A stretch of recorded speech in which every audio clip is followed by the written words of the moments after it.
Hello guys, welcome back to my YouTube channel. जैसे कि आपको पता है कि हम लोग लूसेंट ऑब्जेक्टिव पर सीरीज कर रहे हैं और इसमें हम लोग सबसे पहले पॉलिटिक के क्वेश्चन को कवर अप कर रहे हैं। तो आज से ये हमारा चौथा वीडियो है जिसमें हम लोग संविधान की विशेषताओं से संबंधित जितने भी क्वेश्चन होंगे उससे हम लोग लगाएंगे। ठीक है, तो चलिए आइए हम लोग शुरू करते हैं। पहला क्वेश्चन देखें, विश्व का सबसे बड़ा लिखित एवं सर्वाधिक सर्वाधिक व्यापक संविधान किस देश का है? तो सबसे बड़ा संविधान किसका है? तो हमारा भारत का है। ठीक है,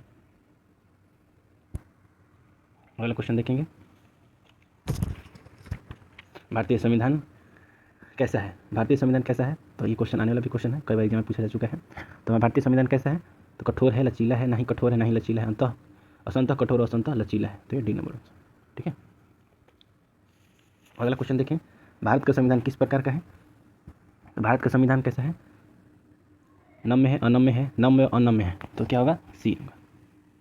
अगला क्वेश्चन देखेंगे, भारत के संविधान में भारत को माना गया है एक अर्ध संघ, स्वतंत्र राज्यों का एक संघ, राज्यों का एक यूनियन, इनमें से कोई नहीं। तो क्या माना गया है? राज्यों का एक यूनियन। अगला क्वेश्चन देखिए, भारत एक धर्मनिरपेक्ष देश है, इसका तात्पर्य है, भारत एक धर्मनिरपेक्ष देश, इसका तात्पर्य क्या है? सभी नागरिकों कानून के सामने समान है, उसका राज्य स्तर पर कोई धर्म नहीं है, सभी वयस्कों को चुनाव के मत देने का अधिकार है, सभी नागरिकों को भाषण देने का अधिकार है। तो क्या होगा इसका आंसर? बी होगा। अगला क्वेश्चन देखें, निम्नलिखित कथनों में कौन सही है? तो कौन सा सही है? भारतीय संविधान अध्यक्षात्मक है, भारत एक नाम मात्र का राजतंत्र है, भारत एक कुलीन तंत्र है और भारत का संसाधनात्मक प्रजातंत्र है। ये डी नंबर सही। ठीक है, अगला क्वेश्चन देखें, भारतीय संविधान के संबंध में कौन सा कथन सही है? यह एक मौलिक संविधान है, यह दूसरे देशों के संविधान से प्रभावित है, यह दूसरे देशों के संविधान से बिल्कुल नकल है, और उपयुक्त सभी कथन गलत हैं। तो क्या होगा इसका? यह दूसरे देशों के संविधान से प्रभावित है। अगला क्वेश्चन देखेंगे, निम्नलिखित में से कौन सा कथन सही है? तो कौन सा कथन सही है? भारत का संविधान भारत में संसदीय पद्धति की सरकार की व्यवस्था करता है, बिल्कुल सही है। भारतीय संविधान द्वारा स्वतंत्र न्यायपालिका की स्थापना की गई है, बिल्कुल सही है। भारतीय संविधान भारत में विधि के शासन की व्यवस्था करता है, सही, यानी इसका मतलब सभी सही है। अगला क्वेश्चन देखें, निम्नलिखित में से कौन सा कथन सही नहीं है? भारतीय संविधान निर्मित, लिखित और सर्वाधिक व्यापक है। भारत का संविधान प्रभुत्व संपन्न, लोकतंत्रात्मक, पंथ निरपेक्ष तथा समाजवाद संविधान है। यह भारतीय संविधान में मूल अधिकारों को समाविष्ट किया गया है। संविधान के प्रवर्तन के समय से ही संविधान में मूल कर्तव्य शामिल है। तो क्या होगा? ये टी नंबर होगा, बिल्कुल सही नहीं। संविधान के प्रवर्तन के समय से ही संविधान के मूल कर्तव्य शामिल है, मूल कर्तव्य तो बाद में जोड़ा गया था। ठीक है, अगला क्वेश्चन देखें, निम्नलिखित में से कौन सा कथन सही है? भारतीय संविधान में कई विदेशी संविधान के तत्वों का समावेश किया गया है। भारतीय संविधान एकल नागरिकता का प्रावधान करता है। भारतीय संविधान वयस्क मताधिकार की व्यवस्था करता है, यानी सही, चारों सही सही। अगला क्वेश्चन देखें, भारत का संविधान है अत्यंत लचीला, अत्यंत कठोर, कठोर कम लचीला अधिक, कठोर अधिक लचीला कम। तो क्या होगा इसका उत्तर? कठोर कम लचीला अधिक है। अगला क्वेश्चन देखेंगे, भारतीय संविधान का स्वरूप किस प्रकार का है? तो किस प्रकार का है भाई साहब? एकात्मक है, पूर्णतया संघात्मक है, संरचना में संघात्मक, भावना में एकात्मक है, या भावना में संघात्मक, संरचना में एकात्मक है। तो क्या होगा? संरचना में संघात्मक और भावना में एकात्मक है।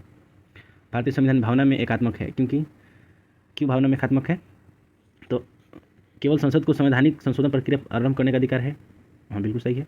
कुछ स्थितियों में संसद को राज्य के लिए कानून बनाने का अधिकार, ये भी सही है। अखिल भारतीय सेवाओं के कारण, ये भी सही है। उपयुक्त सतह सभी। ठीक है, अगला क्वेश्चन देखेंगे, भारतीय संविधान के संदर्भ में कहा जाता है कि वह मौलिक संविधान है, वकीलों का स्वर्ग है, विकासशील संविधान है, सारा सही संविधान है।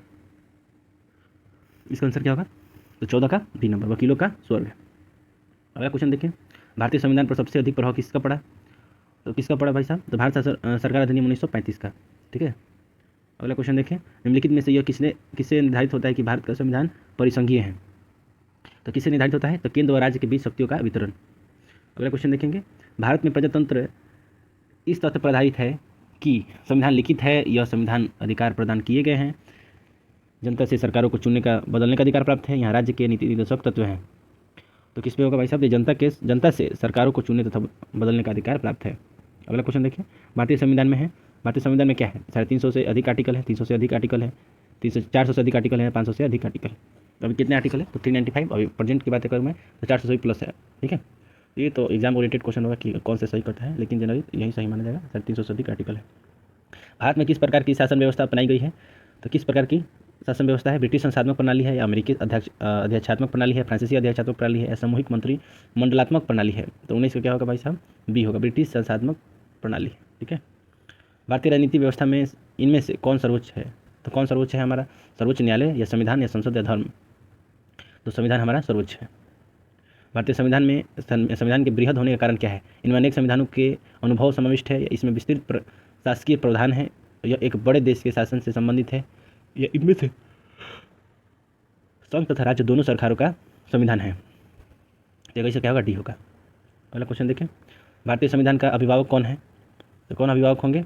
तो हमारा सर्वोच्च न्यायालय, ठीक है, ना ही राष्ट्रपति, ना ही प्रधानमंत्री, ना ही निर्वाचन आयोग, कौन होगा? सर्वोच्च न्यायालय। अगला क्वेश्चन देखें, भारत में वयस्क मतदार की उम्र सीमा क्या है? तो उम्र सीमा 18 वर्ष है। अगला क्वेश्चन देखेंगे, भारतीय संविधान व्यवस्था की एक विशेषता है दोहरी नागरिकता, संविधान की सर्वोच्चता, केंद्र में संपूर्ण शक्तियों का एकीकरण। तो क्या होगा? भारत में दोहरी नागरिकता है ही नहीं, एकल नागरिकता का प्रावधान है, ठीक है, तो संविधान की सर्वोच्चता रखी गई। भारत के संविधान में संघीय शब्द की जगह किन शब्दों को स्थान दिया गया है? संघ के स्थान पर किसके रखा गया? तो संघों का राज्य, संघीय राज्य, राज्यों का संघ और इकाइयों का संघ। तो क्या रखा गया? राज्यों का संघ रखा गया, ठीक है। अगला क्वेश्चन देखेंगे, भारतीय संविधान में कितनी सूचियाँ हैं, यानी कितनी लिस्ट हैं? तो क्या होंगे भाई साहब? तीन सूचियाँ। भारत की संविधान अपना प्राधिकार किससे प्राप्त करता है? भारत स्वतंत्रता अधिनियम 1947 से, समाज के सभी वर्ग के लोगों द्वारा प्रतिनिधित्व संविधान सभा से, भारत की जनता से, राष्ट्रपति तथा सर्वोच्च न्यायालय से। तो क्या होंगे? भारत की जनता से। भारत में वैध प्रभुसत्ता किस में निहित होती है? राष्ट्रपति में, न्यायपालिका में, मंत्रिमंडल में या संविधान में? तो किस में होता है भाई साहब? संविधान में होता है, ठीक है। अगला क्वेश्चन देखेंगे, भारतीय संविधान की संरचना किस प्रकार की है? एक ही क्वेश्चन बार बार आ रहा है, कुछ एकात्मक और कुछ कठोर। अगला क्वेश्चन देखेंगे, भारत के संविधान के अधीन निम्नलिखित कथनों में से कौन से सही है? संविधान सर्वोच्च है, बिल्कुल सही है। संघ तथा राज्य सरकारों के बीच शक्तियों का स्पष्ट विभाजन, बिल्कुल है। संविधान के संशोधन के लिए विहित प्रक्रिया का अनुसरण करना होता है। संघ की संसद तथा राज्य विधानसभा संप्रभु है। मूल अधिकारों की परिधि को निर्धारित करने के लिए संविधान की उद्देशिका का अवलंब नहीं लिया जा सकता है। तो क्या होगा उत्तर इसका? ये पहला, दूसरा तो सही है, और ये तीसरा, संविधान में संशोधन की विहित प्रक्रिया का अनुसरण करता है, ठीक है। तो कौन सा? ये नंबर 1, 2 और 3। अगला क्वेश्चन देखें, लिखित संविधान की अवधारणा ने सर्वप्रथम कहाँ जन्म लिया था? तो लिखित संविधान सबसे पहले कहाँ मतलब ये किया गया था? तो फ्रांस में। कहाँ? फ्रांस में। निम्नलिखित में से कौन सा एक भारतीय संविधान का दर्शन नहीं है? कल्याणकारी राज्य, समाजवादी राज्य, राजनीतिक समानता, साम्यवादी राज्य। तो क्या होगा? साम्यवादी राज्य हमारा संविधान का दर्शन नहीं करता। अगला क्वेश्चन देखें, कथन और कारण है, भारतीय संविधान अर्धसंघात्मक है। अर्धसंघात्मक है, कारण सुनिए, भारतीय संविधान ना तो संघात्मक है और ना ही एकात्मक है। तो इसका क्या उत्तर होगा? क्या ए तथा आर दोनों सही हैं? आर ए की सही व्याख्या करता है? क्या ए आर दोनों सही हैं परंतु आर ए का सही व्याख्या नहीं करता? ए सही है परंतु आर गलत है, या ए गलत है परंतु आर सही है? इनमें से कौन सा सही लग रहा है?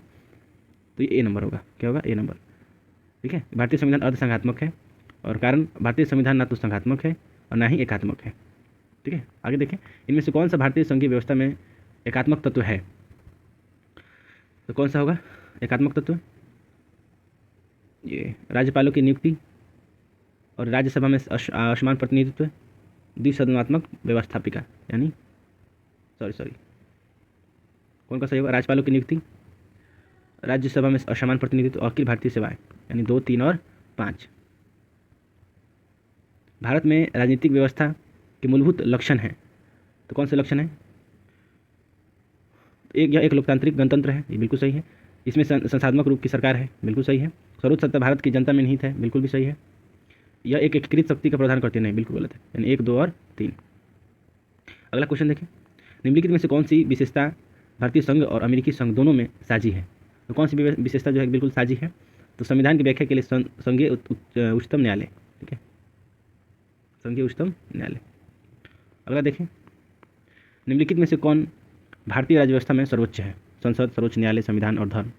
तो कौन सा है? संविधान हमारा सर्वोच्च है।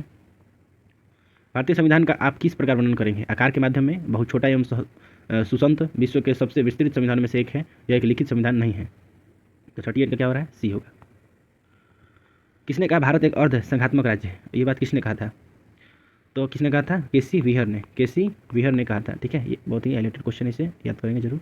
केसी व्हीयर ने कहा था कि भारत एक अर्ध संघात्मक राज्य है। अगला देखिए क्वेश्चन, भारत का संविधान मान्यता प्रदान करता है, तो क्या प्रदान करता है? धार्मिक एवं भाषाई अल्पसंख्यकों को। क्या करता है? धार्मिक भाषाई अल्पसंख्यकों को। अगला क्वेश्चन देखिए, निम्नलिखित में से कौन सा धर्मनिरपेक्ष राष्ट्र का लक्षण नहीं है? तो कौन सा लक्षण नहीं है भाई साहब? तो एक राष्ट्र को धर्मनिरपेक्ष होने के लिए अवश्य ही लोकतांत्रिक होना, बिल्कुल ये गलत है। फिलहाल के लिए हमारा ये टॉपिक समाप्त होता हुआ, ठीक है। तो मिलते हैं नेक्स्ट वीडियो में, जो हमारा 5वां टॉपिक होगा। और ऐसे ही हमारे से जुड़े लगे, वीडियो आपको अच्छा लगे तो लाइक और सब्सक्राइब जरूर करिएगा, ज़्यादा से ज़्यादा शेयर करिए। और आपको पता है कि ये हमारा जो ये ऑब्जेक्टिव सीरीज चल रहा है, जिसका हमने प्लेलिस्ट बना दिया यूट्यूब पे, बहुत ही खोजने पे आसानी से मिल जाएगा, ठीक है। तो अभी के लिए इतना ही, बस धन्यवाद, जय हिंद।